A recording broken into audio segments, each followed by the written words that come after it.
Welcome back, everybody, to the Share Your Why podcast. Have a great guest with me today, my good friend Gabe Gonzalez. Gabe, how you doing? Thank you for inviting me. Of course, happy to have you on. Gabe and I actually had a chance to get closer earlier this year when I took part in this program called Venture Studio at NC State. We get a bunch of people together and try and start a couple of startups. Gabe was leading up the whole thing and was able to learn a lot from him.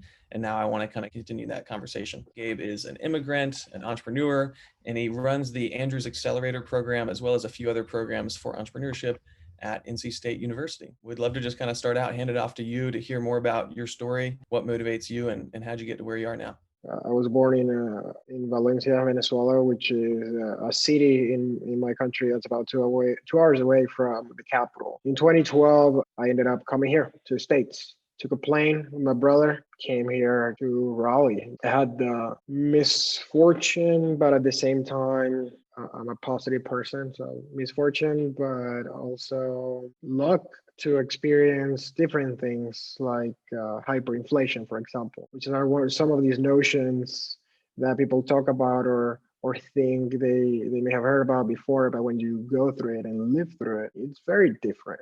The economic situation in Venezuela, the political situation in Venezuela, which is this trigger for us to say, okay, we need to look for a better future. We were looking at different countries in terms of the options that we had, but when we were kids, we used to come here to North Carolina. Kind of joke that when people said, hey, I'm going to Disneyland for vacation, my brother and I and my sister would say, well, we're going to Smithfield, North Carolina. That's kind of our first exposure to North Carolina community. What was it like when you first came to Raleigh, and how did you kind of get your feet underneath you here? When we came here almost 10 years ago, it was very different. The community was different, less developed in the sense of all the stuff that we're seeing in terms of infrastructure in Raleigh. It's been really amazing to see that change for the better, where the foundation of what Raleigh is, which to me is giving positivity really to others.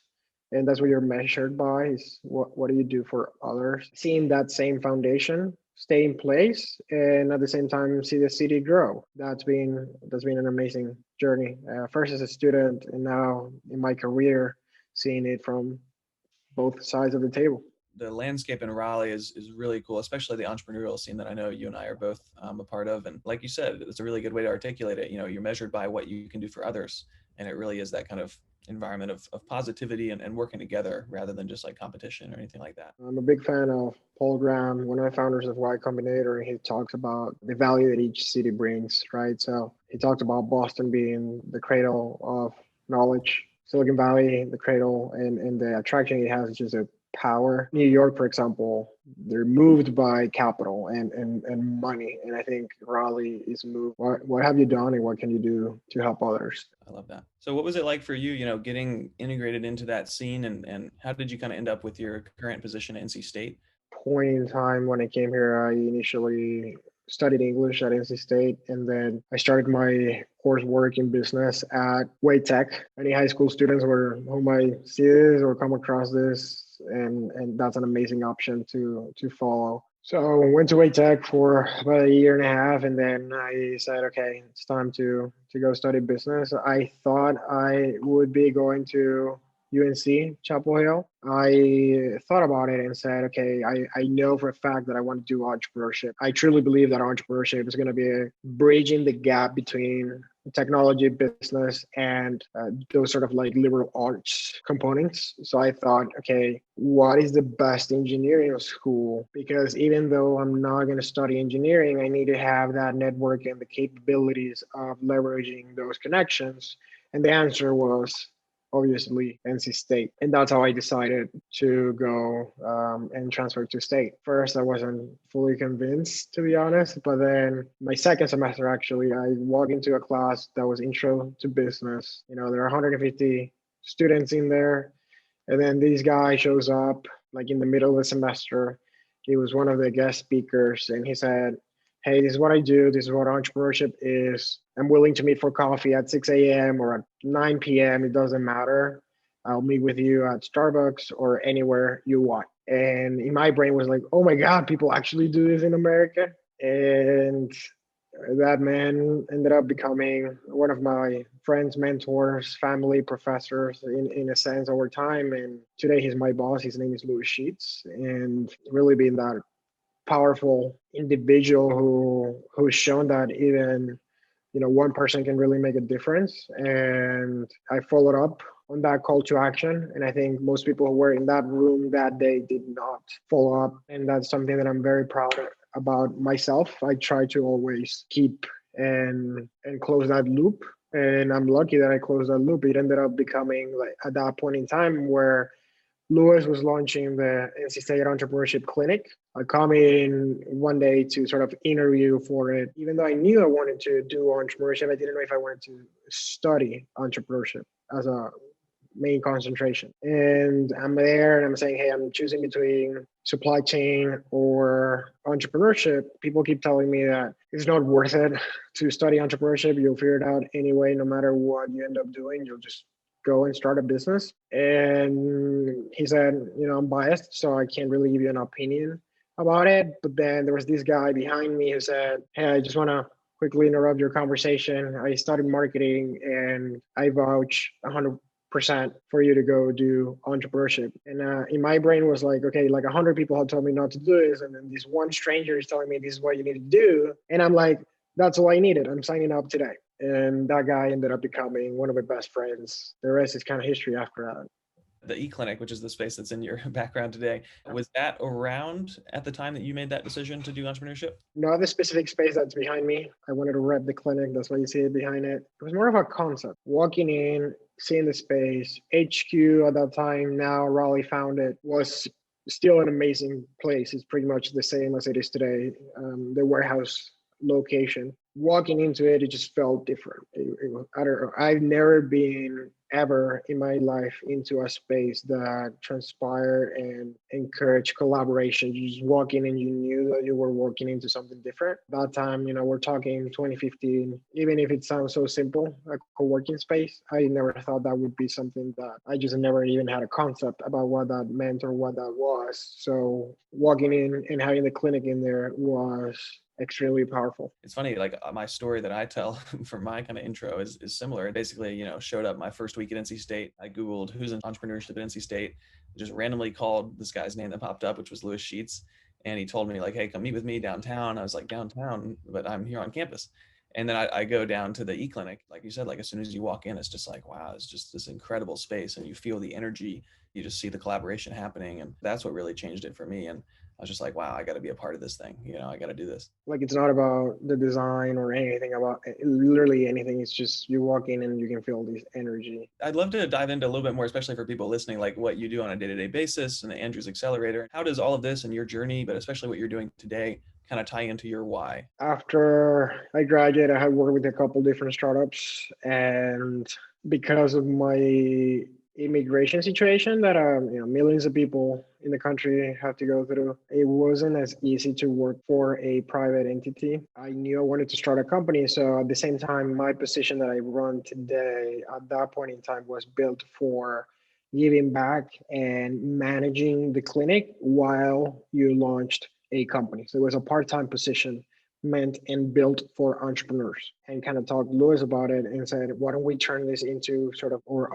our company together, where our focus is for the next 3 to 5 years, just build it up, which is kind of what we've been doing for the past 3 years. I'm on my 3-year mark and we've changed things pretty quickly, and we're super proud of it. So my role specifically is running operations. There are a couple moving pieces. The clinic itself is a space, and then there are different programs under the clinic. One is the Andrew's Launch Accelerator, and another one is a mentor program, and another is the clinic itself, so the classes, and then another one is the experiment that we keep running with the venture studio. So there are these 4 different things that I get to lay out the vision, but then actually pull the trigger and run them. The day to day looks like meeting an insane amount of people. If we think about today, early in the morning, I was doing yearly planning. Later in the morning, we were having kind of our broader entrepreneurship team meeting.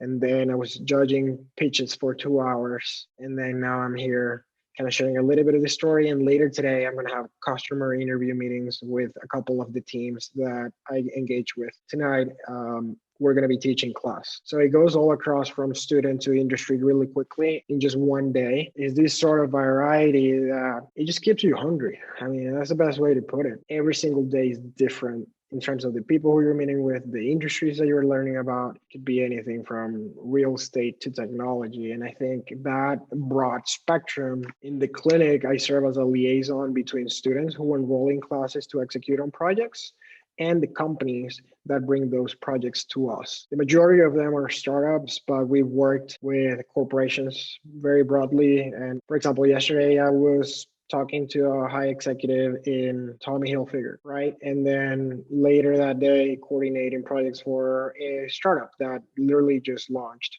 So it's that very broad spectrum of engagements that I get to have that really are just amazing. So for the clinic, we have about 200 students every semester and about 50 companies per semester that we engage with and we coordinate projects with and for. Then for the venture studio, the vision is to partner with two existing businesses to spin out new entities or new business units that our students can be part of after graduation. Our mentor program, which I think is one of the most valuable things in the university by far, because we understand that students don't necessarily have that rich uncle who they can bounce off ideas and make that happen, whether that's a new business idea or an idea at work or an idea about some hobby or creative thing that you want to execute on. That's what the mentor program really gives to our students, support network that really wants to see them succeed by successful people who've done really cool stuff in the past. So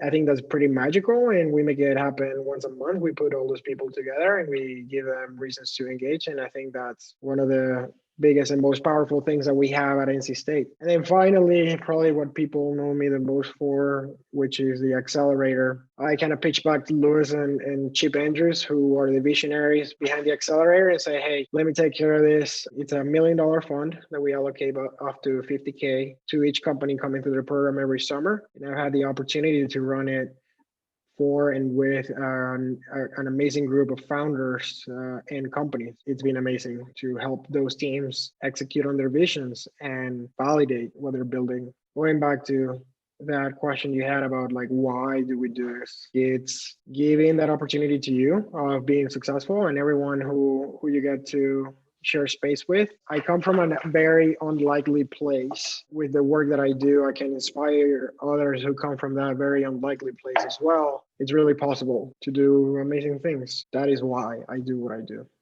I grew up and I didn't know what the tech industry was. I didn't know what software engineering was. I didn't know all these different things. And I lived in this bubble of a world that was just moving slowly, and it's kind of waking up from the matrix, and you come into this reality and say, oh my god, all these things are possible. A lot of people are just not going to have an opportunity to see it ever. Even if they see it, they're probably going to think that they can't get there. And I just wanted to give a role model or an example or that would allow people, not only my own family, but further away, to say, oh my God, if that guy can do it, he's pretty dumb, then I can do it too. I love it. Awesome. Waking up from the matrix. I've had that happen myself, and I've seen that happen to other people too. It's just realizing that you're in control and you can have whatever impact you want to have. Could you share a story of kind of a difficult period in your life, a difficult situation, something you had to deal with, and how that impacted you?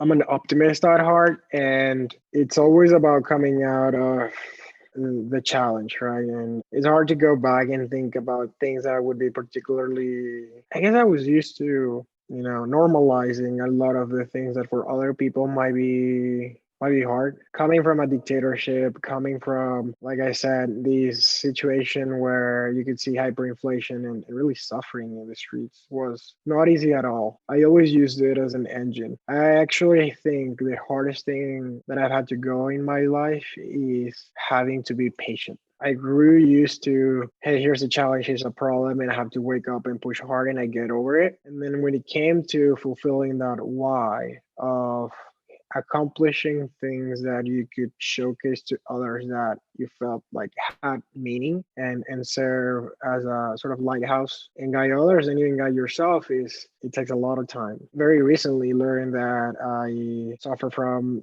a different anxiety disorders and I have to cope with it, and I've always used it as an engine for me. I didn't know what it was. I think the hardest part was understanding that I have to be patient to achieve the things that I want to achieve and give them meaning and use it as an engine. I love that idea of like having something negative in your life or something that you kind of have to deal with, but then turning it into a superpower. I have people that are close to me as well who suffer from anxiety and things like that. And I know it's really prevalent. What are some tactics you've found to turn that into a superpower? I'm really curious. Some I've done naturally. I think it's, that kind of like internal dialogue and questioning. And I think logic's always been good for me. And for example, if I have to execute in a project, I go over the results in my mind over and over until I find the right one. And that's kind of like my plan of execution.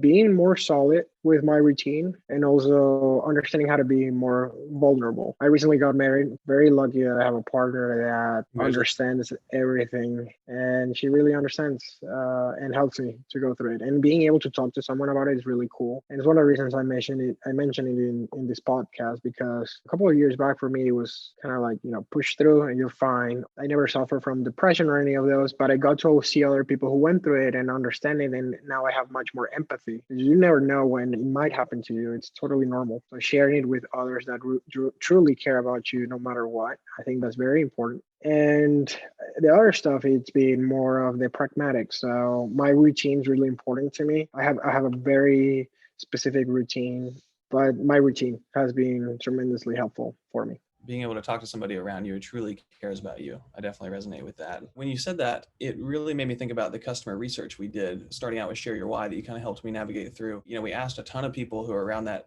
somewhere around college age, a little bit before, a little bit after, or in college. Yeah. And we asked them, especially about entrepreneurship. Originally with Share Your Why, I wasn't sure if I wanted to really have it focused around entrepreneurship or keep it a little bit more general.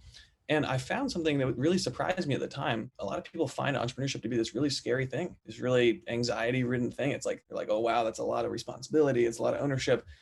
And I find that the people who were saying that, oftentimes these new experiences and new opportunities would make them feel anxious or would make them feel worried about the amount of responsibility that would be attached to it were actually the people who were kind of gravitating away from entrepreneurship. Like, do we talk about this stuff enough with entrepreneurship? And what do you think about kind of the combination of those two things? One of the ways to confront it, and especially if we get into the specifics within mental health, Tim Ferriss and Naval Ravikant that just came out, and I encourage your listeners to go check that one out. In the case of entrepreneurship, it's all about what are the expectations that you have for yourself and are those realistic? So anxiety by definition is fear of the unknown. You have to find enjoyment of that unknown. And that's the beauty of entrepreneurship. It's actually what calms me, the unknown. And when I push it, it's actually what gives me that reassessment of like, this is definitely what I want to do. This is freedom. You also have to take care of yourself, right? Because it's a long game. It's a very long game, and you have to be in it for the journey. A lot of the fears we have lose their power when you try. You're afraid of a hallway or a dark room, and then you walk in, you're like, oh, it's not that bad. That's what entrepreneurship is like. Wow. Fears lose their power when you try it. I want to dive into one of these other topics, reaching out to mentors, reaching out, especially to like high level mentors, right? When I originally told you about my whole crazy idea, I had to go talk to this guy, Alex Banian. For anybody who's listening, there's a couple of videos and podcasts before about this, hitting up this guy totally randomly, this famous book author, to go visit him in LA. Like, what was your interpretation of it? What was your emotional response to it? And what did you kind of think as you were seeing it all unfold? Pretty much came back to myself when I graduated from state, or before I did. I was on this journey of discovery of like, what do I really want to do? And I think I have a notion about it. I'm just lacking direction, right? And sometimes you need to break out of your shell and go see what others have tried, what others have done, and see what their journey is. And I think that's really important. What I did, something that I call a listening tour, and organize meetings with a bunch of people that I just wanted to make sure I connected with and met in person. So I reached out to one, the most important in my list. And when they said yes, I booked an Airbnb to the West Coast, and I was there for 3 weeks. And in between booking that Airbnb and a flight, I scheduled 15 to 20 meetings with mutual connections of entrepreneurs who've been successful entrepreneurs who failed, and then investors who, from their perspective, they've seen both. When I did that in 2016, it had opened the window to just see how different people live their life. And more importantly, honestly, was just finding myself. It wasn't as much about what they were saying, it was more about my reaction internally to what they were saying that would help me define who I am. I love that you called it a listening tour, because it could have easily just been a networking tour or a let me share something about me tour, but instead it's a listening tour. And I can tell that was a really conscious choice, because it's like you said, it's all about hearing about their experience and then figuring out how does that translate to an impact in my life. What did the reach out look like to those Yeah, 15, 20 people that you talked to? yeah. Just real quick, and then also, have you been able to stay up with any of those people? Started with a couple of investors that I've done project with. They're in Palo Alto. Ended up having like individual meetings with everyone on their team. When that happened, then I booked an Airbnb. I was there for a couple of weeks, and I show up the first day to California. There were three beds, individual beds. And when I walk in, I'm walking with my NC State shirt, and the guy next to me is like, "Oh my God, you go to NC State? Me too." That was awesome. He ended up getting a job at Apple, and I still stay up to date with him. It was cool because the guy in the room where I was staying ended up being one of the best connections from that trip. When it comes to the entrepreneur perspectives, what I did was, who are the CEOs that I currently have in my network that can open the doors for me, that may know people out there? So I reached out to Tatiana, who was the CEO of Mati, a company that I had worked for, and said, hey, I'm going to California. Do you know anyone out there that you can intro me to? And then she just put me in touch with her friends who were in California. Louis did a couple connections for me. And then I had a couple other entrepreneurs who I said, hey, I'm going out to Cali, and I want to get to connect with entrepreneurs who are out there. And then they did that for me. And yeah, I've stayed in touch, at least with the majority of them. And I think that's been a very fruitful part of the experience. For people watching who maybe aren't in entrepreneurship or aren't even in business or anything like that, do you feel like that idea of reaching out to a bunch of people, or even if it's just one person, or maybe it's a whole trip and you reach out to 10 of them, do you feel like that is still applicable in other fields too? I think it's applicable in absolutely every field. If you're going to be a doctor, why not meet the best doctor in your field? Of course, it's not going to be a great match in the majority of occasions. You'd be naive to think that you're going to have a great relationship with absolutely everyone. There will be a few where that connection becomes very meaningful. And I think you have to be just purposeful about what the connection is all about. Hearing about them is great, but giving back is even better, right? So what can I do to help them is something that I'm always thinking about. Listening in is very important. When you're going through a conversation, the details are important. Now, what's their favorite coffee shop? And like all these different things are just very important. And when you're working or collaborating or talking to someone who hypothetically is higher up, you want to do special things as well that make you memorable. And if you're able to provide value, which I think is the most important, it doesn't mean material value. It could be insights, it could be research, it could be connections. Send that handwritten letter. Send them a copy of your favorite book, or a book they said they wanted to read and they haven't. Those things are going to make you be ahead of the curve. And it all comes down to empathy, knowing how they feel when they're talking to you, and making sure you are connecting at a deeper level. Yeah, thank you so much, Gabe, for coming on today. I've definitely learned a lot just from the conversation. And again, really appreciate everything you do at NC State that has a huge impact on me and other people around me. If I had to take one thing away from the conversation, or like one action that I could do or people listening could do today, what would that action be? If I had to put it on one, I would say close the loop. I think there are people that you've talked to or engage with, even if it's on Twitter, it doesn't matter. But close that loop. Reach out to them, or do the call to action, or send that thank you. I guess the other thing would be just don't take yourself and life too seriously, right?